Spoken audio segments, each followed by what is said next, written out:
Jeff Grubb. Mike Minotti. This here is a video game called Hollow Knight Silksong. Playing this on my Nintendo Switch 2. Looks very nice on there indeed.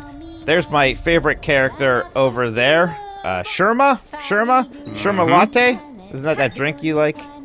Yes, Sherma Latte. That's what I'm going to call it from now on, at least. Absolutely. Jeff, I've been playing a ton of this. I believe you have as well. This is a newer save file. 32 hours, yep. So we can avoid some spoilers. We're going to play a bit on this, but like most Metroidvanias, you do get a ton of abilities. So after a bit of this, we will skip ahead to my current save file. Not do any story stuff there, but just show some things off. We'll let you know if you don't want to see any kind of mechanical spoilers. But yeah, there we go. Let's just help our buddy out here with this gate. Let them think that no, go run. Don't let her see that it was you. Don't go up through around. Come up from behind there. Don't ruin it for Sherma. Okay, I'll let Sherma have this. Oh, not having the dash. Not having that dash. Yeah, I'm like, what is this problem? I see. It's not even double jumping. What is going on here? That's right. It was your praying that opened the gate. You did it. Yeah, there's all sorts of fun characters. Well, thank you for opening this door, Sherma. Sherma, you are a hero. I just love this stupid idiot. Yeah, right? Just head empty, for now at least. Right. Oh, these are beads. These are the kind of most important currency. Mm-hmm. Boy, I'd say one bat. These are, close to Souls equivalents. Like, so, I'm probably gonna say Souls like a couple times while we're talking about this. Yeah. And it's so difficult. That's so fraught these days. I know what I mean. There are a lot of aspects of this game that does draw from Souls. Oh, it's not exactly the same. It's always a riff on those ideas, but this is definitely like that currency for sure. I'm gonna get one of these. I love. This is my favorite thing about the Hollow Knight games is the pogoing that you can do with your downward attacks. Feels so good. Feels good. Okay, so these are our bonfires then. Yeah. So there's a lot of stuff that people newer to these games I think find abrasive. So yeah, the rosaries is a pretty limited resource in the beginning. You have to spend them on things like even making the spent chip here. You just found some in the environment too, and those are finite. If you find those, you found them. So if you find them, die and lose them, and then die before you can get back on your corpse run, you just won't have those anymore. So that's not the only way to get those. You can get them by fighting certain enemies, and they do respawn and you can kill them again, and there's definitely areas that I've been farming. Like, yeah, later on in the game, I don't think it's as much a thing. I think, and they even adjusted it or are adjusting it in a patch. Some of the kind of early economy with them, it never bothered me immensely. One of my favorite farm spots is just kind of by the first shrine later in the game. You kind of just fight a couple of tougher enemies right by there. And they drop like 35 or something each time. So I'll just like kill them, run over there, and run back. Right. Exactly. Yeah. I'm kind of getting on the game's wavelength with the economy. Like the further I play the game, of like, you know what, these upgrades should feel like they are something that I really earned or really made a choice for. I think most of these decisions, while harsh, have been made for the right reasons for this game. It feels like they've got a design ethos and they stick to it throughout. Showing off there, because you can bounce off of certain like sharp objects if you use your downward ability. Made it. I think this game looks incredible. Just the sense of place and the music and these little particle effects. Everything is kind of it's that classic Metroidvania atmosphere that Metroid did nail first. That is still my favorite. This kind of beautiful eeriness. Yeah, I mean, I think that in terms of what this game does with its sense of place and atmosphere, and because it's so huge, it's so much bigger than any Metroid game's been. Something about it, like when you get real in the deep down, and you're far away from safety, and the the save rooms, the bonfires are less plentiful than they are in like Metroid. Usually puts it in a place where it's like, yeah, you got through that tough area. Here it is. This game's not going to do that often. You got through that tough area, but not get through this area as well. Back to like the one save spot. So everything just feels that much more ominous, and the look and feel really lends itself to that. It's maybe, I guess, it might be hard to like glean that off of like a video like this and us talking about it, because I didn't feel it until I played it. But once you've like guided this cute little character down through these depths, it really feels like, man, I am suffocating under all of this dim dankness. Right, and one of the key mechanics of this game and its predecessor is the way you heal yourself. When you attack enemies, you fill that meter right there. See that one? You fill that thing up. If you got a 5 full pips. meter, you can push A meaning the east button on the Switch 2 controller. And you heal. You heal 3 health bars by doing that. These guys right up here. That you also can use that resource for some other attacks that we'll get later. But this is kind of the Bloodborne mechanic, not to constantly just compare it to FromSoft games, but you know, that game sort of encourages you to be aggressive. In that game, you can regain some health by doing it. Here, you're building up a resource that you use for heals, and you know, these especially boss fights, or even just traversing the world, it's dangerous. You're gonna take damage. You're gonna wanna be doing that heal. And you saw, it's an animation. You're vulnerable during it, so much of, you know, especially boss fights, it's finding windows. Yeah. Not just for when you can attack, but for when you can get that heal off. Yeah, I mean, I think, like, if people are going to watch this and be like, I want to get into it, but all of the scariness around the difficulty conversation and what Mike just described sounds pretty tough and harrowing, you really got to play the game as a platformer first. You got to be moving Hornet around in boss fights to the point where it's like, even those first couple of attack cycles from the boss, you might want to just be like, not even trying to attack. Just look for your attack opportunities while finding out the best way to avoid. And then the attack opportunities sort of just take care of themselves if you're keeping Hornets safe. It's I really liked it once I sort of solved that piece of the puzzle. Alrighty, we found the fleas.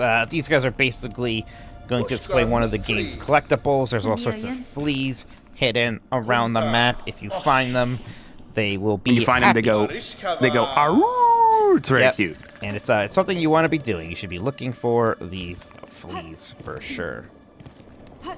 Oh, so I didn't find the second set. I should keep looking for the fleas? You should keep getting fleas. That's all I'm going to say to you, sir.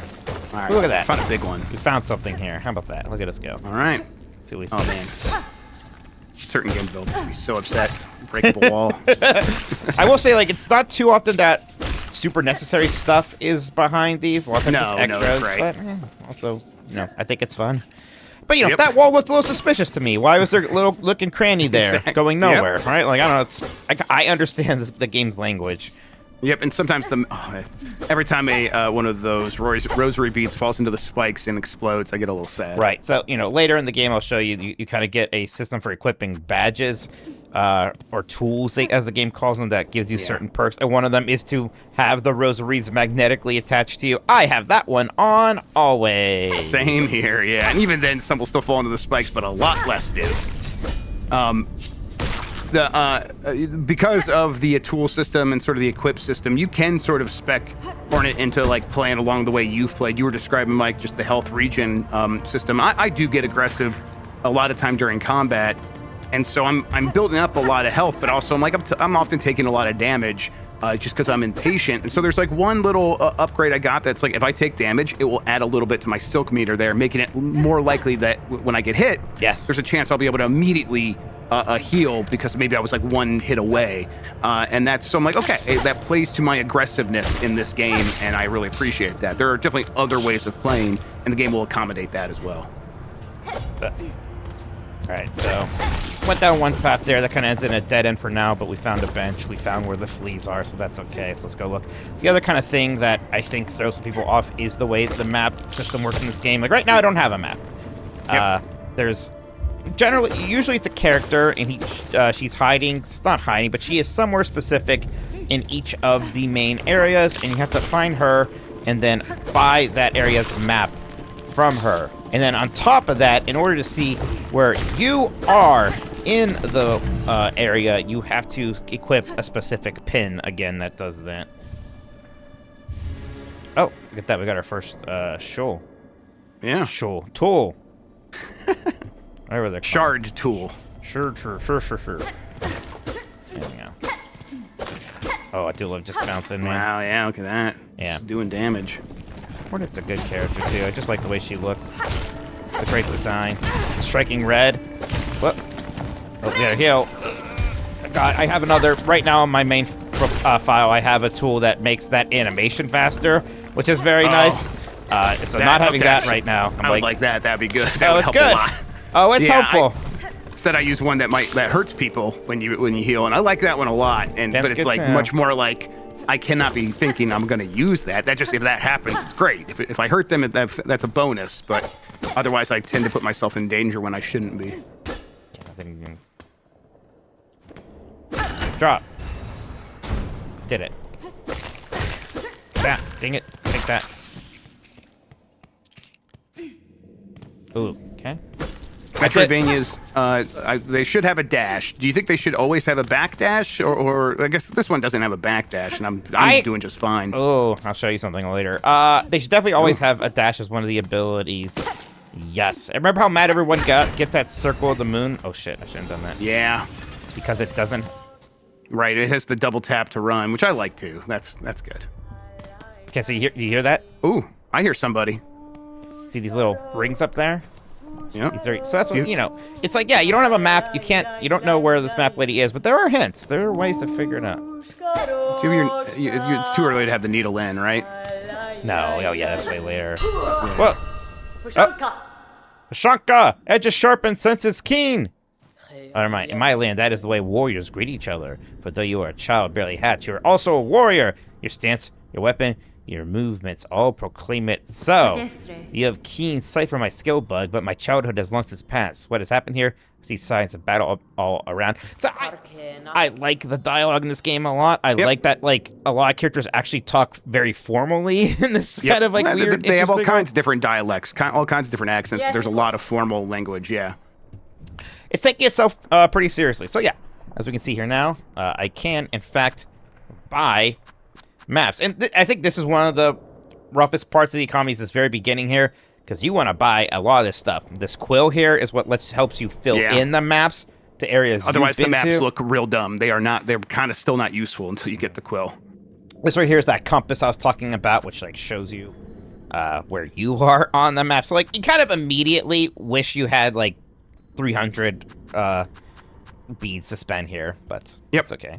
And it's rough. It's rough to encounter this early on in the game. But I think what the game's doing is in this moment being like, yeah, look, I know you want to get going. You're not ready. Why don't you just go ahead and get used to how things are working, and by the time that you're able to earn all this stuff, then you'll be ready. Yeah, I think that's exactly it. I think it kind of wants it to still be a little mysterious and scary for a bit, and you don't have the resources that you think you do. Now I had an item there that'll give me a few more beads, so maybe we can get the quill at least. That's nice. So we'll fill in some spots here. Yeah. There's ways to turn your beads into things that you can keep on your person that you won't lose when you die. Usually that's usually a little bit of an exchange where it costs 80 beads to get this permanent 60 beads thing, and then you can cash that in later and get 60 beads to spend on something if you're not near the shop that you want to get to and you're afraid you might die on the way. And there's also ways to there's one power up that makes it so you can recover your beads without having to get to your corpse. Let's say you got 1,000 beads and you're like, man, I just don't want to risk it, and I'm right here at the store. So there's they give you ways to get out of things every once in a while. It's just those feel like special occasions because they're so rare. I remember this part gave me trouble when I was pretty low-powered character, so I am the other way. Get a heal in. Thread. Do you think she says thread there? Oh, she might be. Thread. I do like how you can pull up the map when you're looking at it by just pushing L. If you double tap, it actually brings up the whole world map, which right now is just the Morrow, but yeah, you can double tap that, which is very convenient. Yep, that's handy.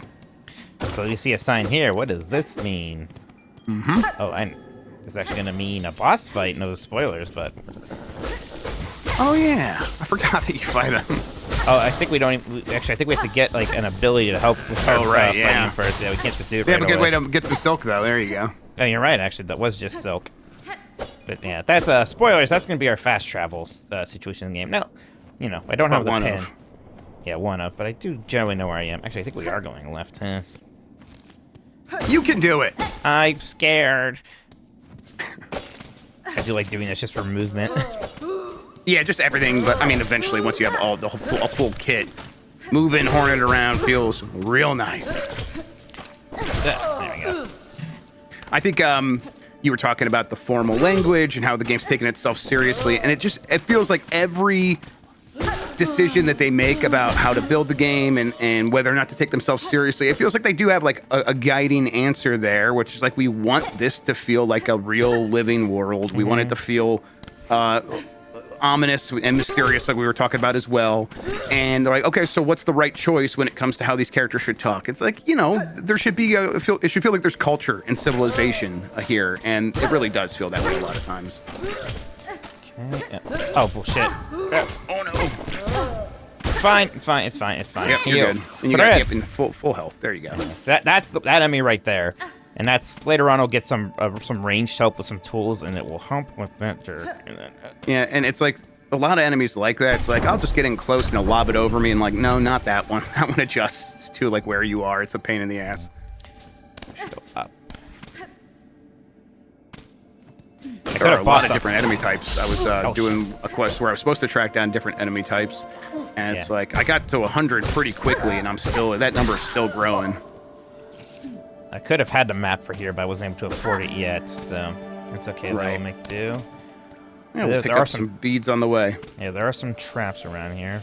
Weaver of our loom, by grace you warded, by thread you healed, for your favor eternal, we offer a song. Yeah, sorry, there's something important kind of up here that we're getting, I remember now. So, you know, right here, like, I'm attacking, but I'm really trying to fill up my spool so I can get another heal off, because I... Yep. That'll give me some... ow. These guys make a funny noise when they dive at you, by the way. I know, I love that. Like, one of my favorite weird little early enemies. It sounds like Hank Hill falling over. Bobby. Bobby, huh? Bobby. Woof. Good timing. That was so close. It was a close one. You got through it. All right. Ooh, we might be able to afford that map soon. Give me those beads. That snapping noise now has me traumatized after dying from a couple times. All right. Ah, shit. You jumped. Okay. This is a lot of like what the game looks like, though. Like in terms of going through normal enemies and taking a lot of hits and healing. Like that's how I played this game. Just constantly tanking damage and then using those hits to rebuild my health with the spool. Yep, that's the game. All right, Silk Spear. This is what we are going to need to free our buddy. So there's also that path to the right there we can free up. Squire, that's my Silk Spear. That's my Silk Spear. It's like I shouldn't just drop down. I know there's spikes somewhere. So this is going to also use that same resource as healing. So now you have to make decisions during... No, not even half. Yeah, not very much of it, but it's a difference between I can heal now or I can't heal now. Now I need to get a few more hits in, right? Yep. It's a thing. Oh, there's differences between the benches. The big bench, the one with the bells that Mike saw earlier, some of the towns will like not just like heal you and act as a save spot, they will also replenish some of your tools, and some of those more minor benches that you just find out in the wilds. They'll serve as bonfire save spots, but they won't replenish your tools sometimes. I was like pretty surprised to find that. I'm like, oh, okay, that's what's happening here.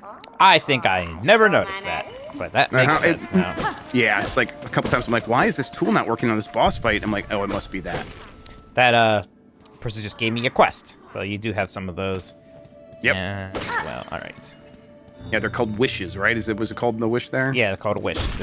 The wish is actually to get some kind of special seeds. I have one of them. There's another one now. Moss berries. Yep. Forget where the other one is. I kind of want to go back to where I was because I could probably buy the map for this place. Yeah. And also your way back. Fight that boss. Yeah. I love this attack. It's funny because this game doesn't have like combos. This is what you do. These are your attacks. You do that. You can do this. You can like attack different directions. But it's still so satisfying to just get these very quick, fast strikes off on enemies. It has such great feedback. Yeah, it's sort of like you kind of build your own combos a little bit with the other movement abilities eventually, and dodging and things like that. The dash is big for me in a lot of situations. And because the attack is so fast, you can sort of like lace it into your movements, and it feels nice. All right, so we can almost certainly get that map at least. I don't know if we can buy the compass yet. Yeah, just the map. I could get the compass, but I'd rather have this Mosslands map right now. like Mike can bring up the map here again now that he bought it, or once we're up there, and he won't be able to see himself on it. And you might be like, well, what kind of useless map is this? It's one without a compass. Once you have that compass, you'll be able to see yourself. The compass is an equipable item, takes up a slot on your crest, but there's ways around that eventually, and there's not a ton of stuff early on you would want to replace it with anyhow, especially when you're focused on exploration. All right, let's see if I can be a gamer who one-shot this boss. This one, I think once you know the patterns, very easy. It's just like, can we remember the patterns here? It's been a moment. Again, bouncing will help a lot with this guy, I believe. Yeah. He doesn't have much. Yeah, I think he's got like one anti-air. Yeah, it's anti-air. There it is. There it is. There it is. Oh, okay, I can heal soon. Okay. Quickly, there you go. Yeah, he floats up there. So, watch out for the bells. Oh boy, here we go again. Okay. So yeah, because I can't remember, I am kind of being a little defensive. I'm just looking for patterns, supposed to worry about getting my hits in. Yeah. Shit, too early. Oh wow. I think like by now we've like seen them all. It's like now we just gotta like know the tells and know what to do when time comes. Yeah. Another bell one. Jump. Yep, thought so. Get a hit in at least. Get a few more hits and I can heal again. This is a good one. This one there. Jump. Yep. One more and I should be able to heal. It's like when he does it in the middle, I think it's generally going to be that bell thing. Yeah, I think so. Yep. I don't know if it's worth trying to get a hit on him just because I know what he's going to do there. Jumping? No. Yeah, it's like, as long as you're dodging those bells, that's a win that round. Get a heal in. There you go.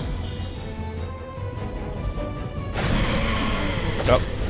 Usually there's like an enrage thing when a new phase is happening. What's going on right here? Okay. So yeah, now right. Things ramp up. More bells.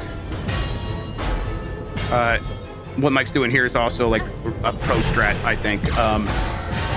Just because you can jump doesn't mean you should be jumping. Often dodging enemy attacks, especially boss attacks, is easier on the ground, and then jump when you absolutely need to. Just use your movement. Walk back and forth. Because the kit's so variable for Hornet, because you can have so many different things, it feels like they designed a lot of these bosses to work in such a way that the basic kit, like just walking around and hitting and jumping and hitting with your weapon is... No! I blew it. Oh, you just got nicked by the tail there. I got greedy. I got greedy. Just because they, I think they're like expecting people to have all kinds of different stuff. They make it so you can beat most enemies by playing very carefully and very conservatively. Yeah. So yeah, just kind of dodge things, stay on the ground, and then if you have to jump, then jump. That guy had like 1 or 2 hits left. I know it. Yep. Yeah, it was like right there. I blew it. As soon as I got fancy, I tried to use my attack. The special thing. It's always what it is, right? Yeah. This is good though, because you're going to see my cocoon now, which is kind of like to get your so your corpse. This is to get your in this case your beads back. It's a little generous though, I think. So like we went into this fight. I don't remember if Mike had a full spool of silk, but no. If you come back, it finds that no matter how much silk you had on you, it will refill your silk once you hit your corpse, once you hit your body there. So now he's got a full heal and full life ready to start this fight. So it's a handy thing. And like you see, I'm a bit more confident in the patterns now, so I'm getting some more hits in each thing. So I know what's happening. Quicker this time, yeah. I mean, there's only 3 attacks here in this phase. Again, if it's going to be in the middle, I know this is going to be the run or the jump. It's the run this time. It's probably going to be the jump. Up. Swipe, swipe, swipe. Yeah, there you go. This one I really... Get one of those in. Now dodge the bells. The fights are all really freaking fun, man. There's some good ones. Get into a rhythm. There's a couple where it's like, oh man, how much HP does this guy have? But... at the same time, I realized I was using an underpowered sword for a long time. There was an upgrade I could have done that I never found because I just didn't look around a town once. So it's like, okay.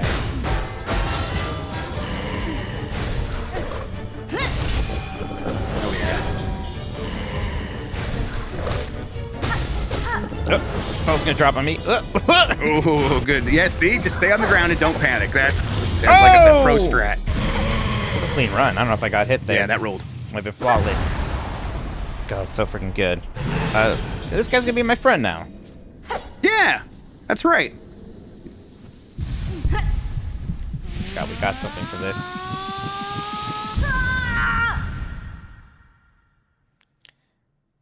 I forget.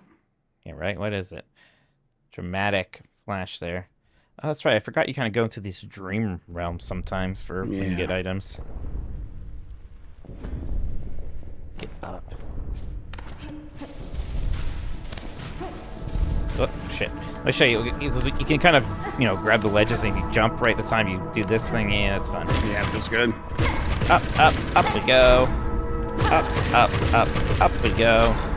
Arrived at last. Oh, nature. This is our first crest, actually, I believe.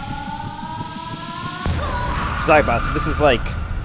This is where you can equip your tools, and there's different crests, which sort of have different configurations of what kind of tools you can equip. Some are more defensive, some are kind of passive, so there are just weapons. But each crest, and you'll unlock a few of these, even if that's not necessarily what I got, but each crest is a different variable of the moveset. So it might change what your downward thing does, your downward attack, or even just your basic attacks. Even though, again, I think that actually wasn't my crest. Do I just have a crest already? No, I don't even have. You start. Oh, there we go. Yeah, Yeah, you start with the first crest. Yeah, so this is a crest. This is the hunter crest? Yes, I believe so. And so you can see I have a red slot, blue slot, yellow slot. I can unlock some more later. But this thing that I got and forgot to equip, I could equip that right now. But you're not gonna? Oh, you gotta do it at a bench. I'm gonna, you have to be at a bench. And also, this guy's gonna take me back to that town, or the main sort of first town you can go to, Bone Bottom, which is what they say about your flat ass, Jeff. Yeah.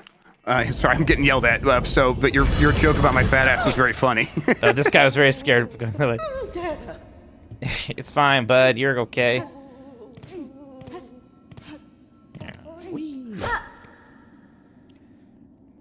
Yeah, the crest systems, it's neat too, because that's a big difference between this and normal Hollow Knight. Normal Hollow Knight had a badge system that a lot of other games kind of ended up using, where different badges cost a certain amount of points to use, and you can kind of increase how many points you have.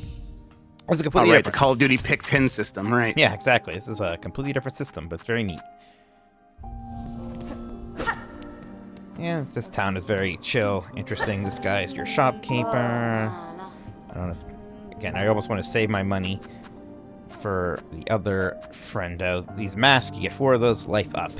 This is a mission board, so we can accept more of these. And again, one of these is just donate so many shards, which is another currency that is really just for stuff like this, or later for replenishing your offensive tools, because they have limited ammo. And these are good to do for rewards, but they are also important to do if you kind of really want to see everything that this game has. Yeah, these will take you to a bunch of different corners of the map that you can get to through a variety of ways or for a variety of reasons, but a lot of times those will take you to them and you'll see, oh, this is the real reason I was supposed to come here. Yeah, exactly. Yeah, the map lady's here too, though, so you can still buy some stuff. You don't have to go back to that one specific place.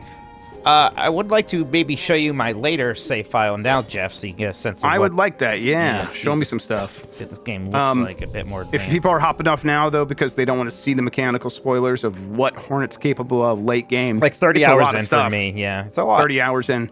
Yeah, you can hop off now, but boy, I recommend this game. Yeah. If people are worried about the difficulty, Mike, what would you say to them? I mean, it is that. If you know that you really, don't like difficult games, like you don't like a Dark Souls or something, then yeah, maybe it's not going to be for you. I think that if you do thrive with that stuff, or you're willing to give a game like that a chance, you really should. I think that it's incredibly satisfying and fun to overcome this game's challenges. I don't think there's anything so frustrating, at least for me, that it has altered my opinion of this just being an absolute fantastic masterpiece of a Metroidvania, one of my favorite genres. So, yeah, it's hard to say the difficulty stuff because I'm just usually not bothered by that, right? So I'm not saying I can't empathize with people who feel differently, but I like that. I like that it's difficult. I like the challenge. I like overcoming that stuff. Yeah, it feels deliberate. Feels like they did it for specific reasons, and there's definitely conversations to be had about the exact execution. But I echo what Mike said. It's the kind of thing that I feel a lot of satisfaction and accomplishment overcoming. All right. So let's do this, Mike. Let's get to the later save. This is what This is probably what I'm just gonna do when we're done with this. Is just keep playing this save. Honestly. I know, same. Yeah, so. I'm at a I don't want to say final boss because it sounds like there's a lot of game after this, but like a pre-credits boss sort of thing. And as soon as I'm done here, I'm gonna go try to really beat that. I like how even though I'm at bone bottom on this FLT, you can see there's a little difference there. Yes, you can see how much more health I have. Spot the difference exactly. Oh wow, that's a like health. Okay, I need. Though now looking at this, I'm like, gosh, are there really 8 more mask fragments out there somewhere? Because it looks like it when you look there. I'm gonna have to. I've only gotten one extra mask playing. So, like, oh man, it's making the game harder than I need to be.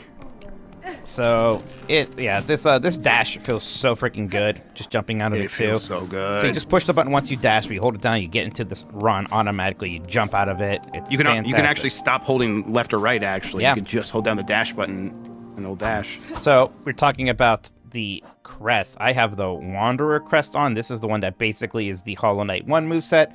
So different things I can equip. But yeah, like I don't do that kind of diagonal swipe down anymore. I just do this really fast one.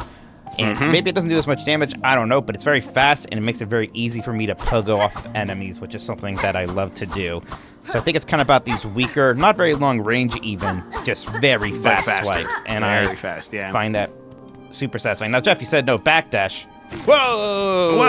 What the fuck? Yeah. What is she doing? She's a spider. I knew it. Little backdash cross. It even has some iframes in the beginning of it. This is another tool that I have. It's like, this is not some like ability you unlock. It's just one of the tool things that I believe I have. There goes the scuttle brace. All right, interesting. And then if I push up and R, this is my offensive tool. This is there's all sorts of ones you can use here. This has been the one I've used most of the game. It's just this harpoon. It goes through enemies so you can hit multiple people. It has this arching thing. So this is just very good against flyers, and there's a lot of flying enemies. You can kind of... Go ahead. They all kind of like back up when you're trying to attack them with your needle. So like you jump up and swing at them, and they'll just fly 5 feet backward, and it's very annoying. So I only have so much ammo of that thing. You can kind of see that red circle there getting smaller every time I use it. If I sit on this bench, I made some more, and it costs a little bit of those shards to do that. That's all. I do have a little double jump there. The dash, I can wall jump. But not only can I dash like this, but I can also do this little harpoon thing. There it is. So I can float down like an idiot, and it looks very funny. Yeah, absolutely. Whee. Let's go somewhere a little bit later game, see if I can fight some people. Yeah. Wake up! Thank you. I won't subject you all to bio water yet. That was definitely... No, you discovered that on your own. That was a difficult part of the game for Mikey. That was the one, the run backs is the thing, because sometimes the bench where you respawn can be a bit away from the boss. Usually it's not too bad. Bio water is where I think they knew they were being stinkers about it. And it's like, okay, run around a little bit. There'll be some people to fight here. These guys, yeah, I do a lot of this. Even have a parry. I love the music in Coral Chambers. So I have the parry as my kind of R attack that uses silk right now instead of that harpoon thing I was doing. Oh, really? Yeah. Okay. I don't think I've unlocked that either. I was wondering, because got that pretty lights, actually. Okay. I was wondering, because like I was gonna ask you, like, there is kind of a diet parry, yes. Because you can, if you're gonna get attacked with a blade or a weapon or like teeth or something, if you use your sword right as they're about to hit you, your needle, you'll do, like, basically just turn off their damage, and you both will get knocked back a little bit. Yeah, it's like a defensive ability. It's a timing thing too. It's a move of last resort, I think, for me a lot of times. I'm not trying to build anything around it, but it's definitely saved my butt a bunch of times. Yeah, I'll try to parry again. Yeah. It feels good. Wow. And again, like, cool. Okay. that's an optional thing. Don't think that this is some kind of, like, parry game. That is just a specific ability I have that you do not have to have. There's lots of flying enemies, so I like my spear for this. If I stop this thing every time, there we go. I also have one on that does a poison, like 2 pips of poison damage each time I hit somebody with my tool. So that's useful. I like the look of this kind of clockworky place. Yes, I love this place. The music here is also fantastic. God. Oh, yeah. And it's like, a lot of it is, it's very atmospheric music. It's the stuff I'm going to, like, listen to on my Spotify playlist. Maybe not, but it's so freaking good in the game, which is what really matters. Right. Yeah, I think the clockwork area is one where it's like, I could see myself listening to that while writing or something. Yeah. Lo-fi beats to jam to. But there's so many, like, vertical sections, and I won't show the entire map here, but just this pretty big section here. You can see it's kind of very Metroid-y in terms of how many vertical tubes and whatnot there are that you are also going to have to traverse through at different points. So good against these people. Oh, hell yeah. That rules. Okay. Yeah, check out just every fight feels so freaking satisfying. Ow. How dare you. I'll show you how much faster my heal is now. There we go. Oh, wow. Okay. That helps. That's helpful. Yeah, that's a big one for me. Do you still just recover 3? It's still 3. There's another one I saw I can buy that says it'll increase how much I heal for. It's pretty expensive. Right. Yeah, I saw that too. So someday I'm probably going to want to get that one. Oh, there you go. There's that kind of soft parry you were talking about there. Yeah, that's good. I like that. It's kind of clinked. Oh, there's another one. There's another one. Yeah, I always actually that enemy I always do the clink with. Yeah. Ow. Hit these bells back at this guy. I could never like time it to like actually hit the guy who threw it, but I loved him when he was around with other enemies because I could just hit those and it would always hit whoever was on the ground against me, and it was handy. Oh, there you go. Ow. Oh. Oh wow. Go hit this one. Take that, you piece of shit. You too. Clink. Yep, the magnet. Oh yeah, there it is. Oh my god, that's so cool. It's pretty good when you're fighting somebody like that to kind of get a hit in. Oh, parry! Oh. 2 for 1. Ow, got hit. That's okay. Ow, I got hit again. These guys suck. Yeah, these guys suck. I'm trying to take my soap to make a weapon. I won't let them. There we go. Gosh, it's a good feeling game, man. I just love everything about how this one feels. And this is kind of another fast travel situation here. But yeah, don't want to give... It looks good. It feels good. It sounds good. It's just they really worked hard on this video game, and it shows. I mean, we were all wondering, what are they doing? Turns out they were making an excellent video game. That's what they were doing at the just time. making a big, excellent video game. Yep. Easily 30 hours to really take your time and get into early credits, and then there's plenty of game afterward, I guess. I've not seen it, so and I'm still going to be playing long after I'm 30 hours in. So yeah, I mean, I almost feel like I'm maybe heading towards something, and now I have reason to believe there's even much more than I might have thought. So yeah, tons of game here, and it's not overwhelming. It never feels like too much. I'm glad this game is as big as it is. So that is Hollow Knight Silksong. It's out everywhere. I think you've heard of it. But yeah, just wanted to give a quick-ish look at this one. It seems to be definitely one of the big games of the year, and for good reason. Thank you so much, Jeff Grubb, for joining me. Thanks, Mike. All right, everyone. We'll see you later. Bye-bye.